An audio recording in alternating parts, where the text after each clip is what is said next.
Kanchipuram వకుడా silks నాణ్యత మా ప్రాధాన్యత. మదీనాగూడ, మియాపూర్, హైదరాబాద్ లో త్వరలో శుభారంభం.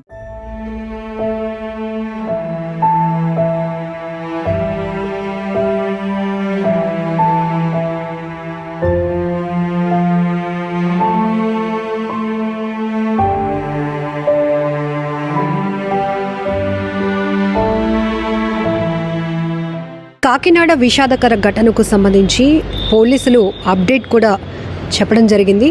మనుషులు ఇప్పటివరకు పగలతో హత్యలు చేసుకోవడం, లేకపోతే ఏదో సాధించలేకపోయామని ఆత్మహత్యలు చేసుకోవడం మనం విన్నాం. కానీ ఈ కేసులో ఇద్దరు పిల్లలకి కళ్ళకు గంతలు కట్టి కాళ్ళు చేతులు కట్టేసి 2 నీళ్ల బకెట్లలో ఇద్దరు పిల్లల్ని కూడా ముంచి తాను కూడా చనిపోయినటువంటి ఒక తండ్రి గురించి మనం గత 2 రోజులుగా మాట్లాడుకుంటూ ఉన్నాం. ఈ విషాదకరమైనటువంటి ఘటన చాలా బాధాకరం.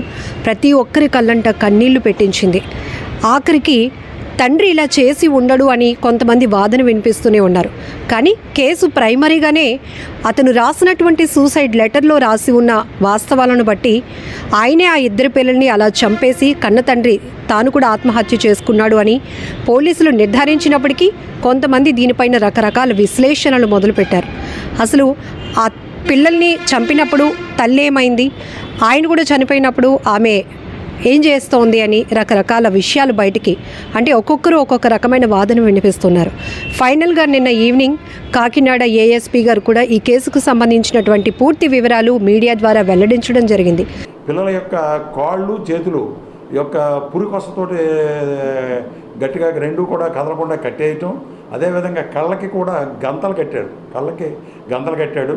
పిల్లల్ని ఏదన్నా ఆట ఆడదామనేటువంటి మభ్య పెట్టి జాగ్రత్తగా వాళ్ళని ట్రాప్ చేసి కళ్ళకి గంతలు కట్టిన తర్వాత కాళ్ళు చేతులు టైట్ చేసి వీళ్ళని తీసుకెళ్ళి బకెట్లో ముంచేస్తే అది ఊపిరి ఆడక ఆ పిల్లలు అక్కడ అందులో బకెట్లో చనిపోవడం జరిగింది.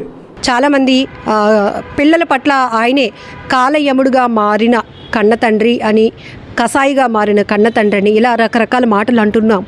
కానీ ఇక్కడ ఒక్కటి మనం మాట్లాడుకోవాల్సింది, ఇద్దరు పిల్లలు వాళ్ళ భవిష్యత్తు ఏమైపోతుందా అనే ఒకే ఒక భయం ఆయన్ని వెంటాడింది. అదొక మానసికమైనటువంటి సమస్య కూడా ఆయన లో ఉన్నట్టుగా కూడా తెలుస్తోంది.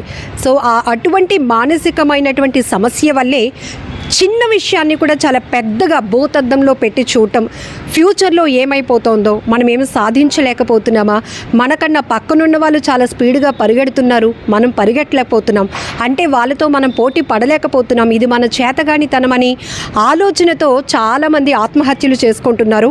ఇలాంటి వాస్తవాలని ఇంతకుముందు మనకి ఎప్పుడు ఇలాంటి సూసైడ్లు కానీ అప్పుడప్పుడు జరుగుతుండేవి, దానికి బలమైన కారణాలు ఉండేవి. కానీ తరచుగా గత కొన్ని సంవత్సరాలుగా మనం చూస్తున్న ఆత్మహత్యలకి కారణాలు ఎగ్జామ్ రాసి వచ్చినటువంటి విద్యార్థిని తాను ఆ ఎగ్జామ్ సరిగ్గా రాయలేదని ఇంట్లో వాళ్ళకి చెప్పలేక ఆత్మహత్య చేసుకుంది, లేకపోతే తండ్రి సెల్ ఫోన్ చూడొద్దన్నాడని కన్న కొడుకు తట్టుకోలేక ఆత్మహత్య చేసుకున్నాడు. ఇక్కడ ఆత్మహత్యగానే చూస్తున్నాం, కారణాలు కూడా చాలా చిన్నవి. ఇప్పుడు ఈ విషయంలో కూడా ఈయన ఓఎన్జీసీలో అసిస్టెంట్ అకౌంటెంట్గా పనిచేస్తున్నాడు. నిన్న పోలీసులు చెప్పినటువంటి డీటెయిల్స్ ప్రకారమే నేను చెప్తున్నాను. 1,50,000 జీతం ఆయన సంపాదిస్తున్నాడు. 2 పిల్లలు, జోషిల్ 7 ఇయర్స్ అబ్బాయి ఫస్ట్ స్టాండర్డ్ చదువుతున్నాడు, నిఖిల్ 6 ఇయర్స్ అబ్బాయి యూకేజీ చదువుతున్నాడు, అలాగే భార్య తనుజ, ఈయన పేరు చంద్రకిషోర్. ఇదంతా కూడా మీ అందరికీ తెలిసిన విషయమే.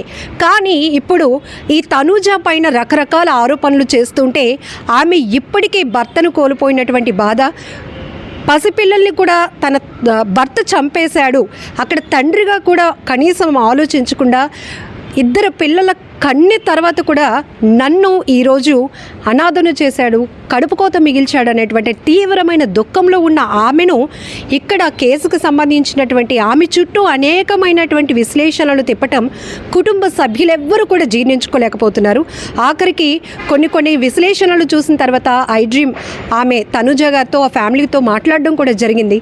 ఇప్పుడైతే నా గొంతు ఏమి మాట్లాడదలుచుకోవట్లేదు, ఎందుకంటే గుండెలు నిండా ఉన్నటువంటి దుఃఖంతో ఉన్న నేను అసలు మాట్లాడడానికి కూడా నాకు మాటలు రావటం లేదు. కన్నీళ్ళు కూడా అసలు ఈ ఘటన జరిగిన తర్వాత భర్తను కోల్పోయి 2 పిల్లల్ని కోల్పోయి ఇప్పుడు నా పరిస్థితి ఏంటి అనేది ఆలోచించుకుంటూ నేను అల్లాడిపోతున్నాను. అలాంటిది ఎన్నో విశ్లేషణలు, ఎన్నో వార్తల్లో నా పేరు, నా చుట్టూ కేసుని తిప్పుతూ ఉన్నారు. ఇది మమ్మల్ని బాధిస్తోంది. దయచేసి మీడియా వాస్తవాలు చెప్పడానికి ప్రయత్నించండి అంటూ ఆమె ఫోన్ కాల్లో కూడా చెప్పడం జరిగింది. సో ఆ రిక్వెస్ట్ మేరకు కూడా ఈ వీడియో మళ్ళీ అప్డేట్తో మీకు ఇస్తున్నాం. నిన్న ఏఎస్పీ గారు కూడా ప్రెస్ మీట్ పెట్టి మీడియా ద్వారా ప్రతి ఒక్కరికి ఈ కేసు వివరాలు చెప్పారు. ఎందుకంటే ప్రైమరీగా కొన్ని ఆధారాలు లభించినప్పటికీ కూడా అన్ని కోణాల్లో ఏవైతే కొన్ని చోట్ల బంధువులే అనుమానాలు వ్యక్తం చేస్తారు, లేకపోతే క్లూస్ టీమ్ బయటపెట్టినటువంటి వాస్తవాల ద్వారా కూడా, ఆధారాల ద్వారా కూడా కేసును అన్ని కోణాల్లో విశ్లేషించాల్సిన అవసరం ఉంటుంది, విచారణ జరిపించాల్సిన బాధ్యత పోలీసులకు ఉంటుంది. అయితే ఇక్కడ ఆయన సూసైడ్ లెటర్ రాసి అందులో ఎందుకు చనిపోతున్నాను, ఎందుకు నా పిల్లలిద్దరినీ కూడా బకెట్ నీళ్ళల్లో ముంచి చంపేశాను, నా భార్యని ఒంటరి చేశాను అని ఆయన చాలా స్పష్టంగా సూసైడ్ లెటర్లో రాశారు అని పోలీసులు చెప్తున్నా ఈరోజు సొసైటీలో కొంతమంది దాన్ని నమ్మటానికి ఇష్టపడటం లేదు. కాబట్టి నిన్న వెరీ క్లియర్గా ఒక ప్రెస్ మీట్ కూడా పెట్టారు.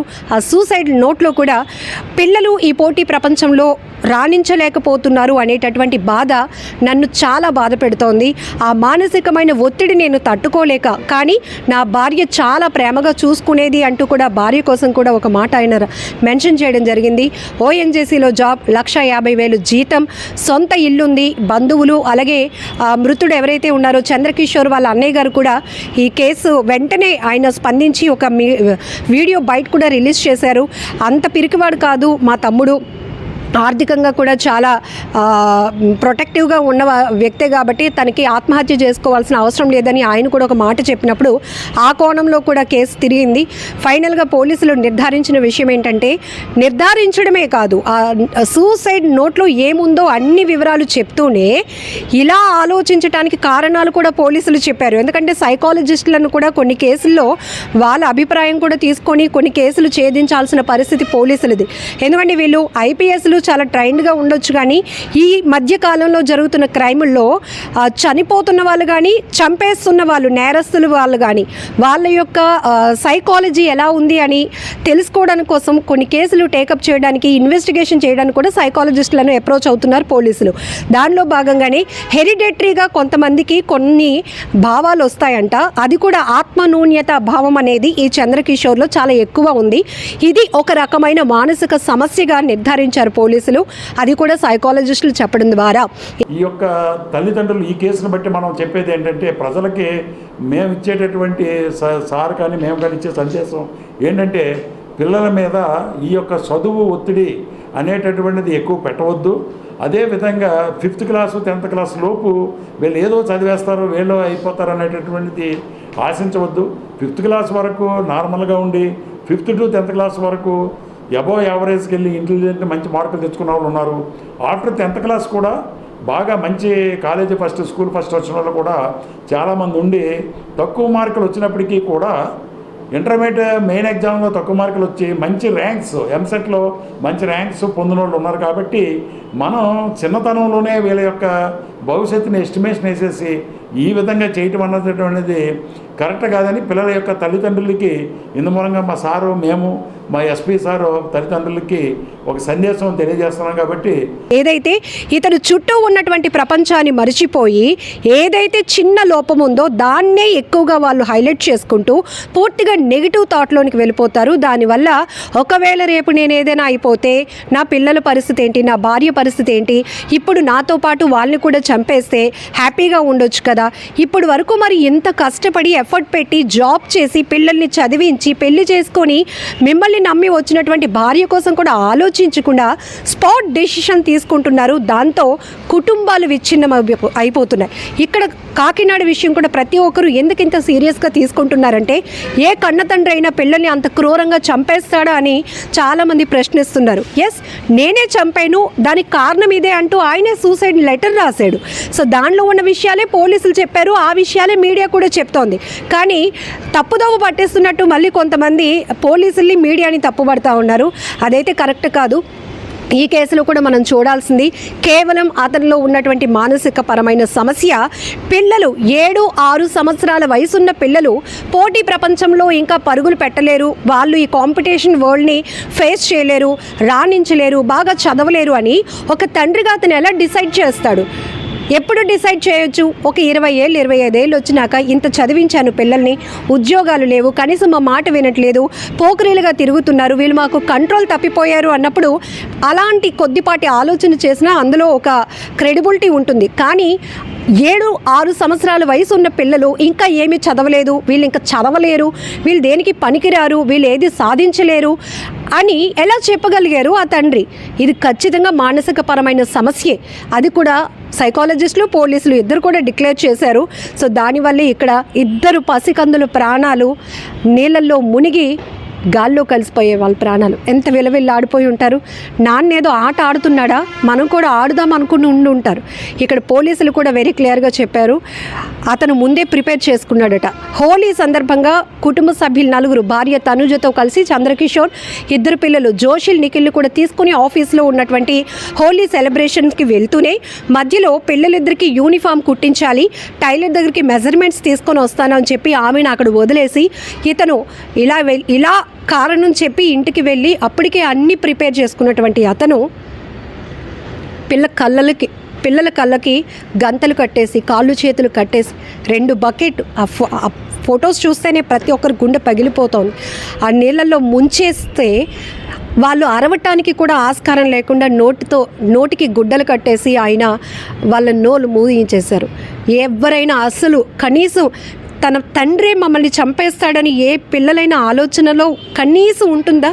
అసలు ఆ ఆలోచన చేయడానికి కూడా వాళ్ళ వయసు ఏమాత్రం. కానీ ఇక్కడ ఎంతో బాధాకరమైన విషయం, ఒక్కసారి ప్రతి ఒక్కరు ఆ సూసైడ్ టెండెన్సీలో ఎవరైనా ఒకవేళ స్ట్రెస్లోకి వెళ్తే కనుక ఇమీడియట్గా సైకాలజిస్టులను సంప్రదించండి. మీ పర్సనల్ డేటా వాళ్ళైతే ఎప్పుడు రివీల్ చేయరు కాబట్టి మీకున్నటువంటి సమస్యకి ఒక సొల్యూషన్ దొరుకుతుందేమో. సొల్యూషన్ లేనటువంటి సమస్య అంటూ ఏది ఉండదు. దయచేసి ప్రతి ఒక్కరి జీవితంలో ఒడిదుడుకులు కామన్గా ఉంటాయి, అప్ అండ్ డౌన్స్ అనేవి ఉంటాయి. అన్నీ ఫేస్ చేసుకుంటేనే ఈ పోటీ ప్రపంచంలో ఎవరమైనా రాణించగలుగుతాం. అలా ఇక్కడ చిన్నపిల్లలు రాణించలేరు అని ఆ తండ్రి తీసుకున్నటువంటి కఠినమైన నిర్ణయం, కర్కశమైన నిర్ణయం అస్సలు హర్షించదగింది కాదు కదా. అతని పైన మర్డర్ కేసు, ఆత్మహత్య కేసు కూడా పోలీసులు ఫైల్ చేశారు. ఇప్పుడు ఆ భార్య పరిస్థితి ఏంటి? ఆమెకి దేవుడే ధైర్యం కల్పించాలని మనం కూడా మనస్ఫూర్తిగా కోరుకుందాం.